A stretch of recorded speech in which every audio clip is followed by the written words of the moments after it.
नमस्कार भाइयों। तो आज हम पृथ्वी की भूगर्भिक संरचना के बारे में अध्ययन करते हैं। पिछली वो 2 वीडियो में हमने आपको बताया था ना कि पृथ्वी की राजनीतिक स्थिति क्या है, पृथ्वी की भौगोलिक स्थिति कितने देशों से सीमा बनाती है, पाकिस्तान के साथ सीमा विवाद क्या है, रेड क्लिफ रेखा है यहाँ पर, अफगानिस्तान के साथ में डूरंड रेखा है, चाइना के साथ में नेपाल रेखा है जो शिमला समझौते के तहत बनाई गई थी। नेपाल से कितने राज्य लगते हैं, भूटान से कितने राज्य लगते हैं, बांग्लादेश, यहाँ पर म्यांमार, पश्चिमी तट पर कितने राज्य आते हैं, पूर्वी तट पर कितने राज्य आते हैं, और आपकी जो मानक समय रेखा है वो लंदन ग्रीनविच से दिल्ली का समय 5.5 घंटे आगे कैसे है।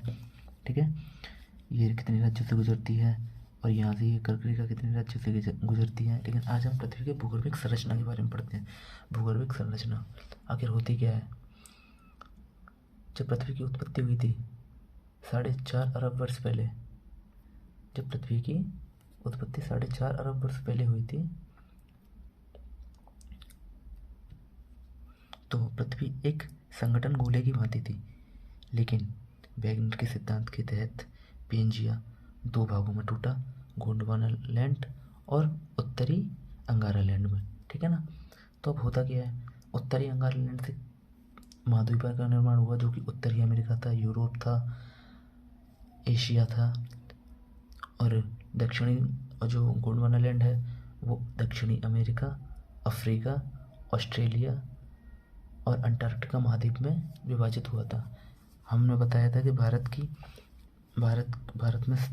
की गति जो इंडो पैसिफिक जो इंडो ऑस्ट्रेलियन प्लेट थी, इसकी गति उत्तर पूर्व की ओर थी। लेकिन आज हम इसे बारे में पढ़ेंगे, लेकिन पहले हम भूगर्भिक संरचना के बारे में देख लेते हैं। ठीक है, आखिर भूगर्भिक संरचना होती क्या है। पृथ्वी के 4.5 बिलियन वर्ष पहले से आज तक की चट्टानें, क्योंकि आज हम इसमें रॉक सिस्टम पढ़ेंगे इसलिए हम चट्टानों के बारे में पढ़ेंगे। ठीक है, तो पृथ्वी की उत्पत्ति कालखंड से लेकर आज तक भारत में कितनी चट्टानों की प्रधानता है ये देखते हैं।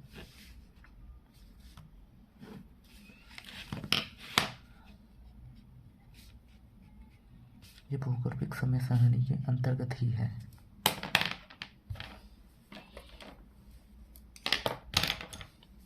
पहले प्रकार की चट्टानें पढ़ते हैं।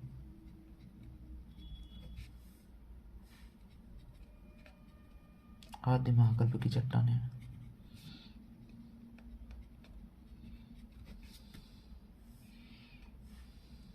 दूसरी है पुराण महाकल्प की चट्टानें, तीसरी है द्रविडियन क्रम की चट्टानें, और चौथी है आपकी आर्य महाकल्प की चट्टानें।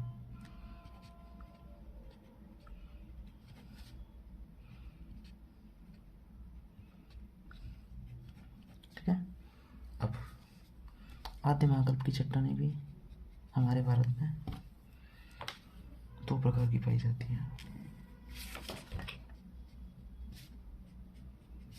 पुराण महाकल्प की चट्टानें भी भारत में 2 प्रकार की पाई जाती हैं, लेकिन ये हमारे भारत में नहीं पाई जाती हैं, और ये भारत में 4 प्रकार की पाई जाती हैं।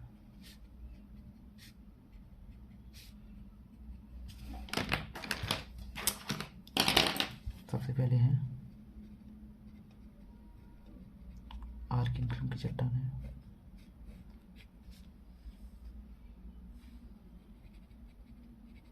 धारवाड़ क्रम की चट्टानें, कुड़प्पा क्रम की चट्टानें, विंध्यन क्रम की चट्टानें,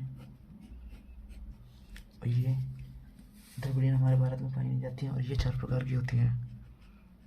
ये गोंडवाना क्रम की चट्टानें होती हैं ये। ठीक है, और ये क्रेटेशियस क्रम की चट्टानें,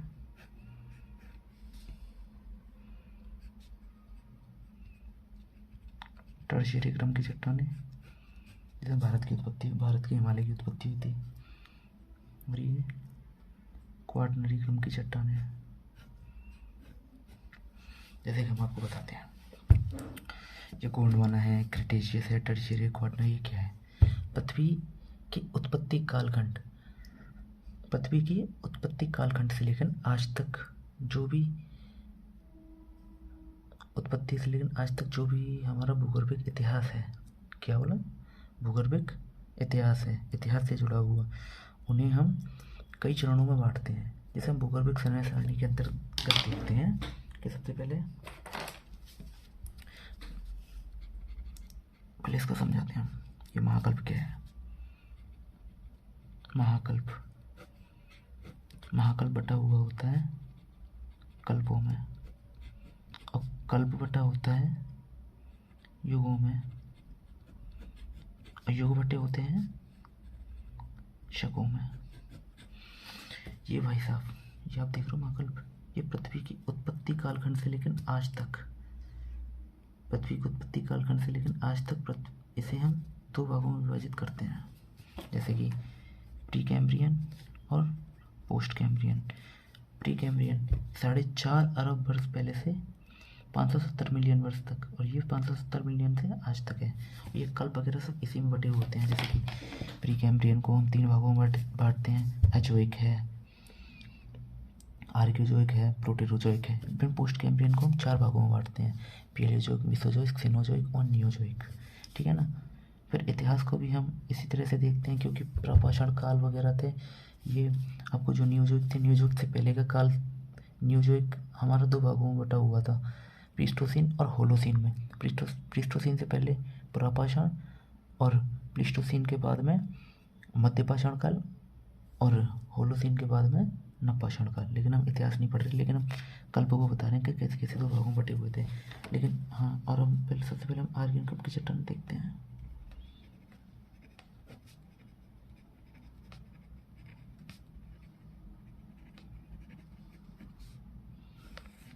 आर्कियन क्रम की चट्टानें, इनकी विशेषताएं क्या है?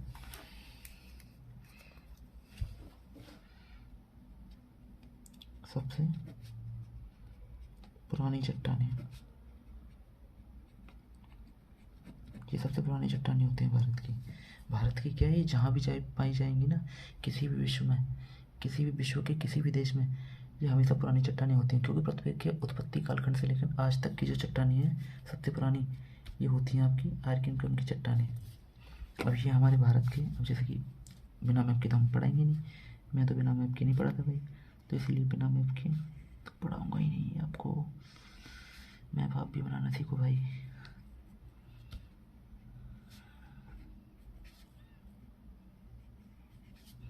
ये हमारा भारत, अब ये भारत है ना, इसके 2/3 हिस्से में हमें ये आर्कियन क्रम की चट्टानें पाई जाती हैं। ठीक है ना। लेकिन इसमें जो खनिजों की दृष्टि से ये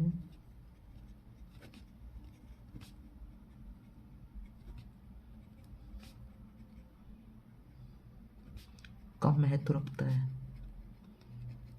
खनिजों की दृष्टि से यह कम महत्व क्यों रखता है? क्योंकि इसमें जो खनिज है ना, खनिजी तत्व जटिल रूप में पाए जाते हैं। मीन्स इतने जटिल रूप में पाए जाते हैं कि इनका खनिजीकरण करके इनमें से आप तत्वों को, खनिजों को अलग नहीं कर सकते हो। इसीलिए ये आर्थिक महत्व से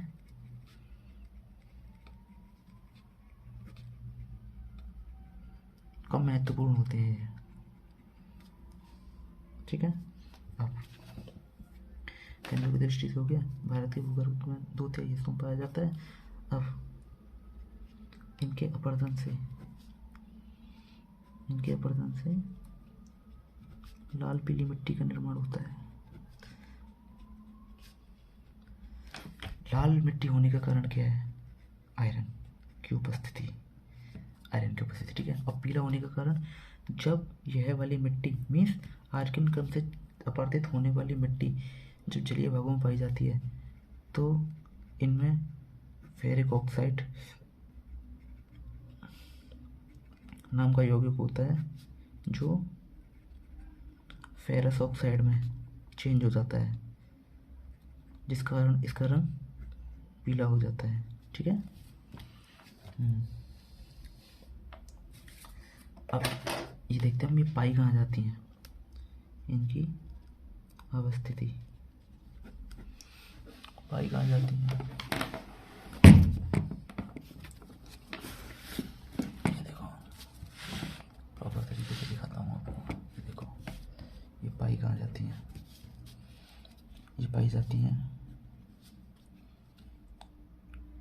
ये दिख रहा है आपको, यहाँ से लेके गुजरात के पालनी से लेके छोटा नागपुर पठार, ये पश्चिमी, ये नीलगिरी वगैरह से होकर ये हमारा है। ये भाई दूसरा वाला पेन यूज करते और ही सही रहेगा। हाँ, ये हमारा प्रायद्वीपीय पठार है। अब प्रायद्वीप क्या होता है? प्रायद्वीप वह भौतिक संरचना होती है जो 3 और सागर या महासागर से घिरी हुई होती है। जैसे कि इसके पश्चिमी साइड में अरब सागर है, पूर्व में बंगाल की खाड़ी है और दक्षिण में हिंद महासागर है। हो गया ना 3 तरह से। तो इसकी ये शेप है, ये प्रायद्वीप भारत की सीमा आती है, इसे प्रायद्वीप कहा जाता है। ठीक है। इनकी अवस्थिति क्या है, ये कहाँ कहाँ पाई जाती हैं चट्टानें? बुंदेलखंड, छोटा नागपुर पठार, कर्नाटक पठार,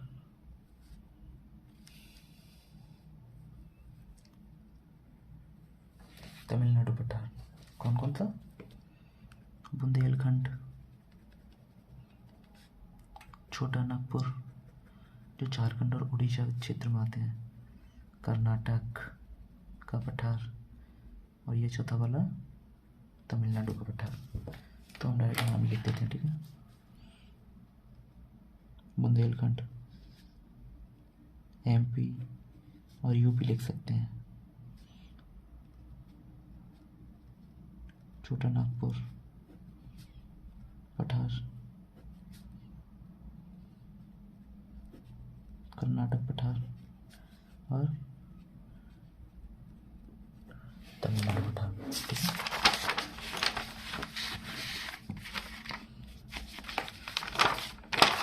अब हम दूसरे नंबर पर करते हैं।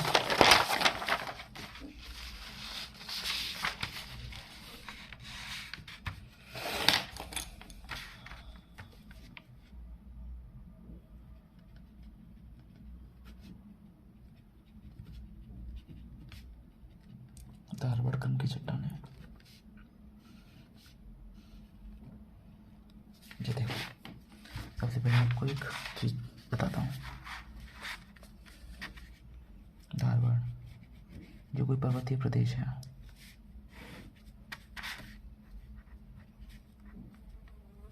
सूर्य के विकिरण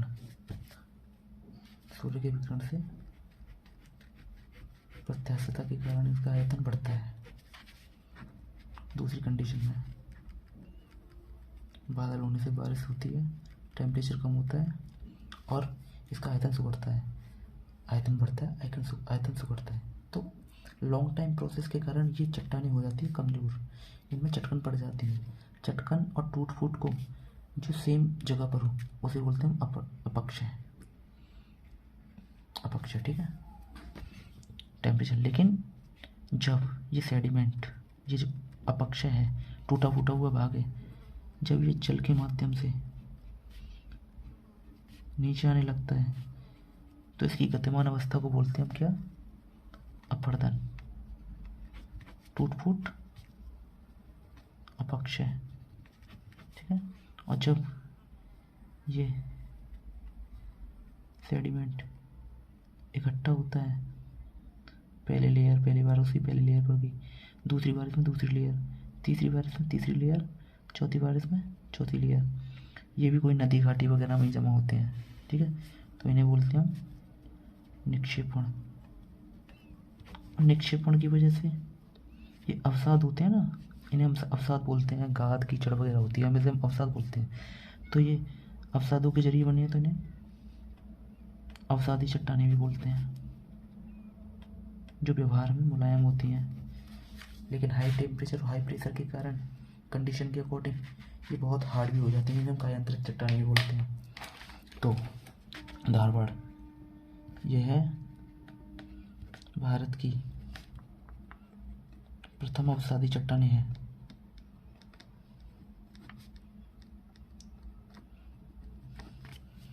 और हाँ, ये आर्कियन की चट्टानें हैं ना, ये ग्रेनाइटिक नीच से बनी हुई होती हैं। ये वाली जो ग्रेनाइटिक नीच, ये इतना अत्यंत कठोर पर्वत होता है जिससे खनिजीकरण करना आसान नहीं होता। और ये लॉन्ग टाइम प्रोसेस, ये बताया मैंने, सूरज, ताप और वायु, और ये जो आपको बरसात वगैरह बताई है, एक्वेंस, और मतलब इसके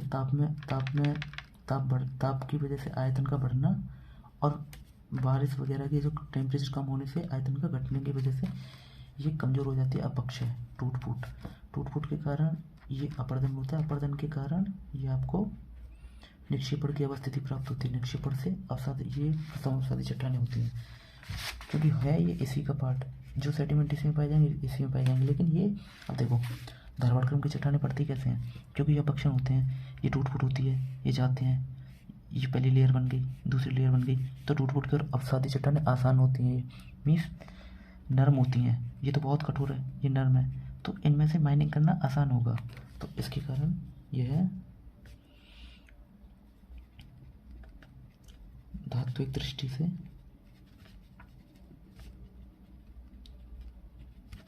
अत्यंत ही महत्वपूर्ण होती है। धात्विक दृष्टि से अत्यंत ही महत्वपूर्ण है, जिसके कारण इसका आर्थिक महत्व अधिक होता है। और भारत के कुल धात्विक खनिज का 98% इन्हीं में पाया जाता है। ठीक है, ये पाई कहाँ जाती हैं, मैप, चलो मैप नहीं बताता, मैं बताता हूँ कि उपस्थिति कहाँ से होती है इनकी, प्राप्ति कहाँ से होती है, उपस्थिति या प्राप्ति कहाँ से होती है। ये मिलते हैं भाई साहब आपको Karnataka,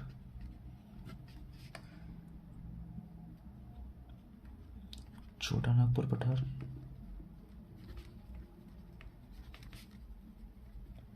Satpura,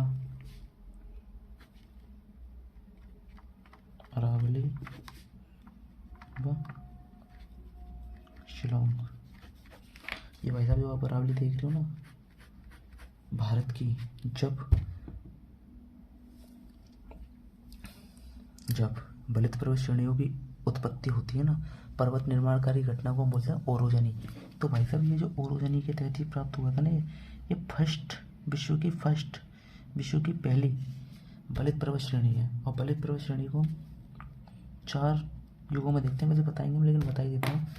pre Cambrian ओरोजनी, Caledonian ओरोजनी, और हर्सिनियन ओरोजनी, और परमियन ओरोजनी।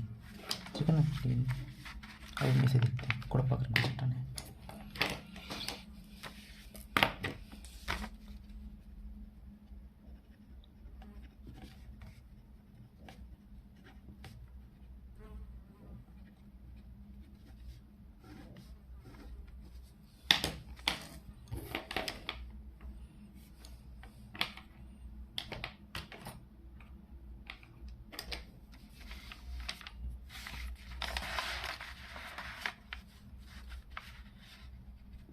यह है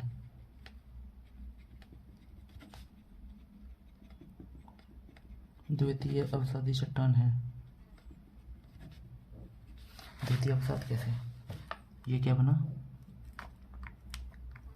अवसादी, जिसे हम धारवाड़ बोल रहे हैं। ठीक है ना, लेकिन अब जैसे कि हम इसको रख लेते हैं यहाँ पर, पहली लेयर, दूसरी लेयर, तीसरी लेयर, चौथी, 5वीं, 6वीं, ये चलती ही रहेगी ऐसे ही। अब फिर यहाँ से, क्योंकि भाई जब पीक पर पहुँच जाएगा, जब ये पीक पर पहुँच जाएगा, ठीक है ना, तो अपरदन तो इसका भी चालू होगा, समझ रहे हो ना, क्योंकि भाई परिवर्तन प्रकृति है, नियम है, सीधी सी बात है। जो आज इसके साथ है वो कल इसके साथ भी होगा। तो सीधी सी बात है, टेम्परेचर और वर्षा, अपक्ष के लिए टेम्परेचर दिन और रात, और अपर्दन के लिए वर्षा का जल, ठीक है ना। इसका होता है तो दोनों तरफ से अपर्दन होने लगता है अवसादों का। जब अपक्ष है, अपक्ष के बाद अपर्दन, और अपर्दन के बाद यहाँ निक्षेपण। ये निक्षेपण चारों तरफ, ये चारों तरफ, ये जो चारों तरफ, क्योंकि ऐसे नहीं ऊपर से आएगा, ये ऐसे भी तो आएगा ना ये, हाँ। तो ये चारों तरफ से ये चटांग। लेकिन ये बोला ना, ये बहुत मृदु है, मीन्स नरम है, मीन्स सॉफ्ट है। और ये हाई टेम्परेचर और हाई प्रेशर, उच्च ताप के कारण ये कायांतरित हो चुका है। कायांतरित अत्यंत कठोर, यह अत्यंत कठोर है, ठीक है।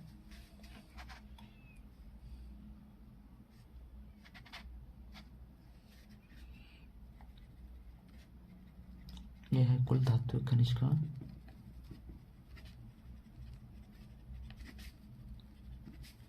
2% योगदान देता है। ये पाया कहाँ जाता है? कर्नाटक, छोटा नागपुर पठार आदि स्थानों पर, ठीक है। देखो आर्कियन, अपक्षय अपर्दन निक्षेपण, धारवाड़ के अपक्षय अपर्दन निक्षेपण से कुड़प्पा, और कुड़प्पा के बाद हम देखते हैं विंध्य।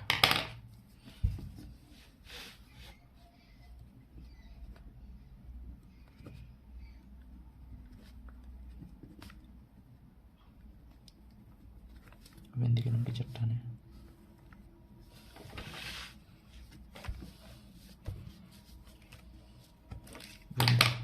ये विंध्याचल श्रेणी के नाम पर पड़ा हुआ है, ठीक है। और यह सागरीय भूसन्नतियों के अवसादों से निर्मित है, इसीलिए यह भारत की प्रथम जीवाश्मयुक्त अवसादी चट्टान है।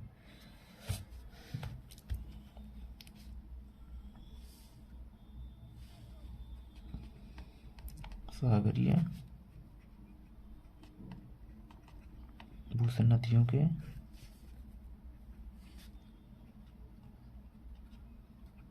अवसादों से निर्मित। सागरीय भूसन्नति क्या होती है? जैसे कि भाई सागरीय, जैसे कि हम प्रायद्वीप भारत को ले लेते हैं। भूगर्भिक हलचल हुई, धरातल में क्रैक पड़ गया, कि बिंदी श्रेणी है, ठीक है। और ये सतपुड़ा। तो देखो भूसन्नति क्या होती है और ब्लॉक माउंटेन क्या होता है, क्योंकि आगे समझाना है तो मैं भी समझा देता हूँ आपको। जैसे कि ये सरफेस लेयर है, ठीक है ना। भूगर्भिक हलचल के कारण जब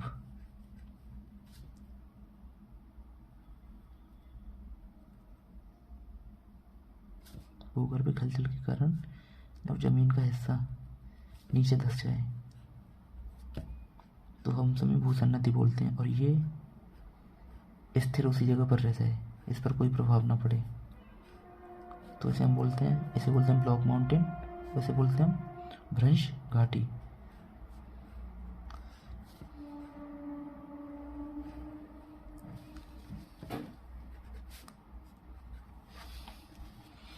ये सागरीय भूसन्नति हो गया। और भूसन्नति, भू मीन्स धरा का नीचे चला जाना, जब इन्हीं से रिलेटेड होती हैं भूसन्नतियाँ। जैसे कि महासागर है, इसमें क्रैक वगैरह पड़ जाते हैं, उसमें अवसादों का जमाव होने लगता है। अब ये है, इसमें नर्मदा नदी प्रवाहित होती है, इसमें ताप्ती नदी प्रवाहित होती है। जब ताप्ती और नदियाँ ये चलती हैं तो सबसे पहले ये लंबवत अपरदन करती हैं किसी क्षेत्र में, क्योंकि नदियों का गुण होता है ये ऊपरी स्थान से नीचे के स्थान की ओर चलती हैं। क्योंकि ये जो अब पश्चिमी पश्चिमी घाट को देख रहे हो, ये पूर्वी घाट के ऊपर में तुलना है, फिर भी यह नदियाँ पूर्व से पश्चिम की ओर प्रवाहित होती हैं। क्यों? क्योंकि इसमें भूसन्नतियों का अवसाद हुआ था। क्यों? ये कुछ कठोर चट्टानें नहीं थी, ठोस नरम चट्टानें थी। नरम चट्टानों की अवस्थिति के कारण इसमें टेम्परेचर बढ़ा और बरसात हुई। इनके अपरदन के कारण भूसन्नतियाँ निर्मित हुई और इन भूसन्नतियों में अवसाद के कारण ही इन वृंदीकरण की चट्टानों का निर्माण हुआ था। ठीक है, और यह भारत की प्रथम जीवाश्म युक्त चट्टानें हैं।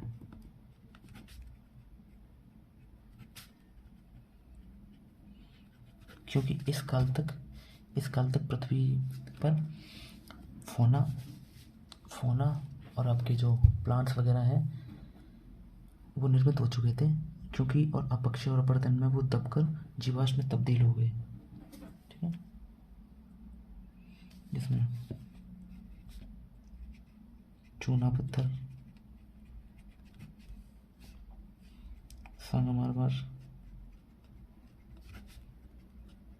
डोलामाइट आदि भवन निर्माण सामग्रियां पाई जाती हैं। ठीक है ना। अब हमारे भारत में द्रविड़ियन क्रम की चट्टानें पाई नहीं जाती हैं, तो हम देखते हैं वो वाली जो आर्यन क्रम की चट्टानें बची हुई थी। तो सबसे पहले उसमें देखते हैं गोंडवाना क्रम की चट्टानें। हम इसमें ज़्यादा टाइम नहीं देंगे। गोंडवाना क्रम की चट्टानें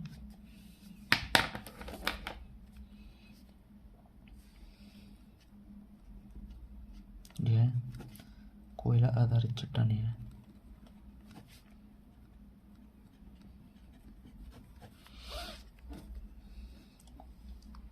क्रिटेशियस काल में बताया था ना, कार्बोनिफेरस युग में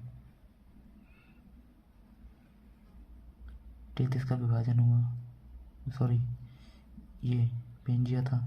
पेंजिया के चारों ओर अवस्थित एक पेंथला सा महासागर था। इसमें कुछ ये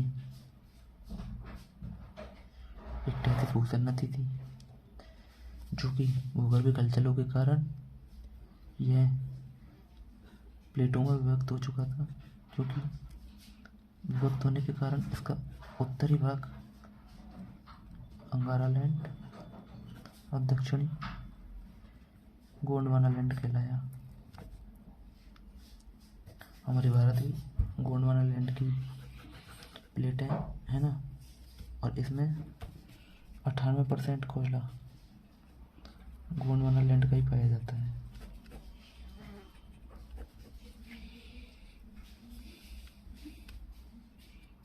जैसे कि और ये नदी घाटियों में पाया जाता है, जैसे दामोदर नदी घाटी है।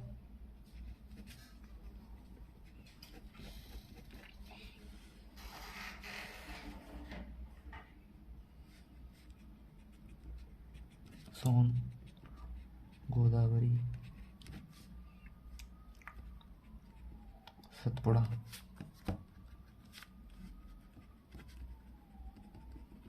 आदि घाटियों में अवस्थित है।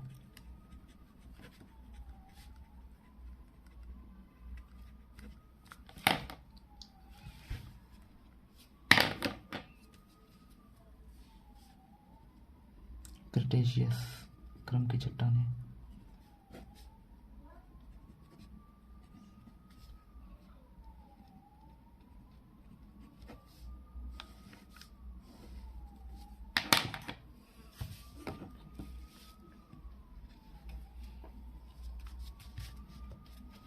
यह जिसमें दक्कन पठार की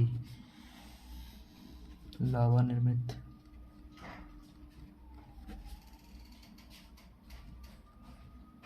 बेसाल्टिक चट्टानें आती हैं।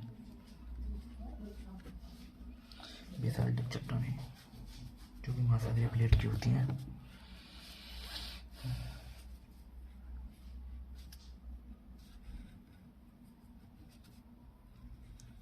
दक्कन पठार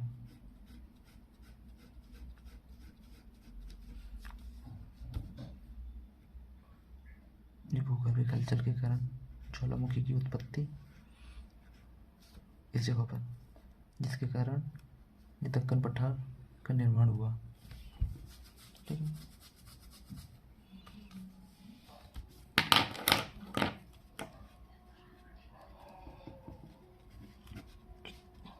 तीसरी टर्शियरी क्रम की चट्टानें।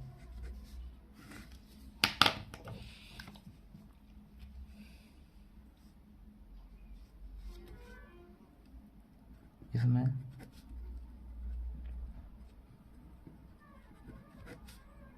हिमालय चट्टानें आती हैं जो 33 अवसादों से निर्मित हुई।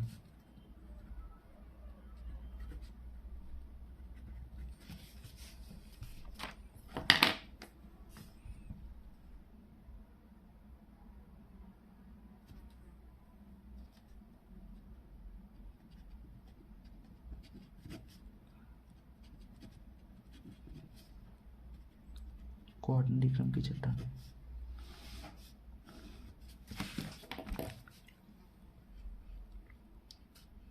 ये भारत देखो आप,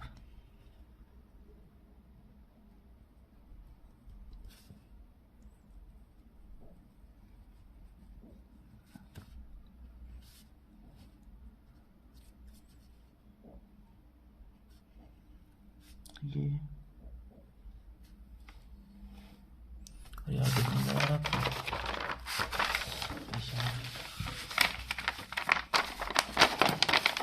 समझ लेता हूँ। ठीक है, ये भारत बना रहा हूँ मैं क्वार्टरली क्रम की चट्टानों को समझाने के लिए।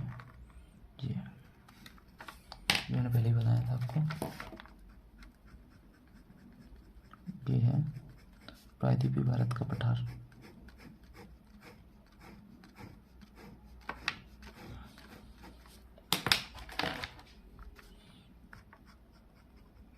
पश्चिमी घाट,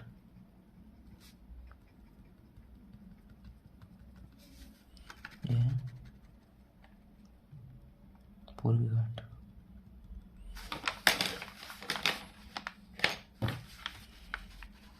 देखते हैं इसकी लैंग्वेज, देख रहा है ना। पश्चिमी व पूर्वी घाट पर नदी अवसादों से निर्मित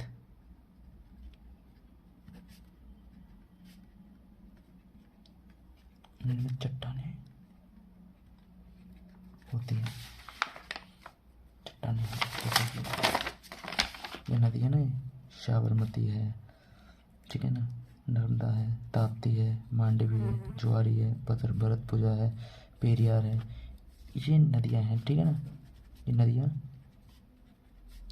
अरब सागर की खाड़ी में गिरती हैं। अरब सागर की खाड़ी, लेकिन अपने नदी तटों पर अवसादों को जमाव करती हैं। इधर देखिए गोदावरी, कृष्णा, कावेरी और बाकी हैं, और नदियां हैं भी, और भी हैं यहाँ पर काफ़ी हैं, लेकिन मैं आपको आगे बताऊँगा। ठीक है ना, फिलहाल आप ये देखिए कि नदी अवसादों जैसे कि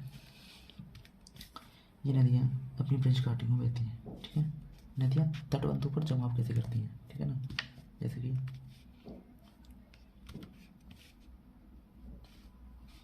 आप देखिएगा। हाँ, मैं आगे बताऊंगा, लेकिन मैं आपको ये डेमो को टाइप में समझा रहा हूँ। ये देखो,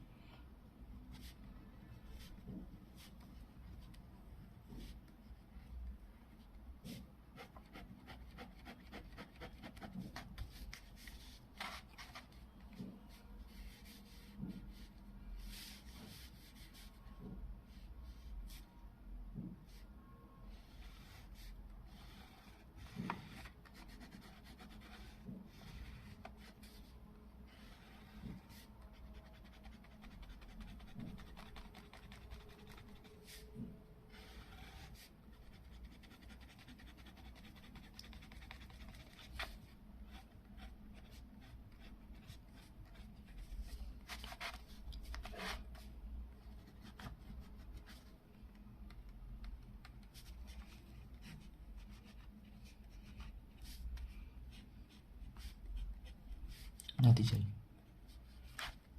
पर्वत, भाबर प्रदेश, जो बड़े बड़े पत्थर होते हैं, ये हिमालय की संरचना है। ठीक है ना। यहाँ तराई का मैदान, तराई का मैदान, ये नदियाँ निकल रही हैं, ये होती है नदी अवसादों द्वारा किया गया नदी तटबंधों पर जमाव, जिसे हम निक्षेपण बोलते हैं। ये मैंने हिमालय का, ये सिर्फ मैंने एक एग्जाम्पल बताया। यही कंडीशन यहाँ पर होती है। ये नदियाँ बह रही हैं, ये नदी घाटी है, इसमें नदी बह रही है, और ये अपने तटबंधों पर अवसादों का जमाव करती है। ठीक है ना। और साथ ही पश्चिमी तट पर, पश्चिमी तट और पूर्वी तट पर इस कारण क्वार्टरनी क्रम की चट्टानें निर्मित होती हैं। ठीक है ना भाई साहब, आज मैंने इतना ही पढ़ाना है। कल मैं आपको फिर हिमालय से स्टार्ट कराऊंगा, भारत का पूरा भौतिक विभाजन बताऊंगा, कैसे उत्तर में हिमालय है, यहाँ पर ये बीच में गंगा का मैदान है। ठीक है ना। प्रायद्वीप भारत है, पश्चिमी तट है, पूर्वी तट है, भारत के नदी द्वीप पर है, जो द्वीप वगैरह है, ये सब पढ़ाने हैं आपको। ठीक है ना। तो आपको जो जैसा अच्छा लगा कमेंट में बताएं। मेरी अगर कुछ कमियां हो रही हैं तो आप उन्हें भी बताएं। मैं अपना सकारात्मक पक्ष देने में महत्वपूर्ण भूमिका निभाऊंगा। जी धन्यवाद।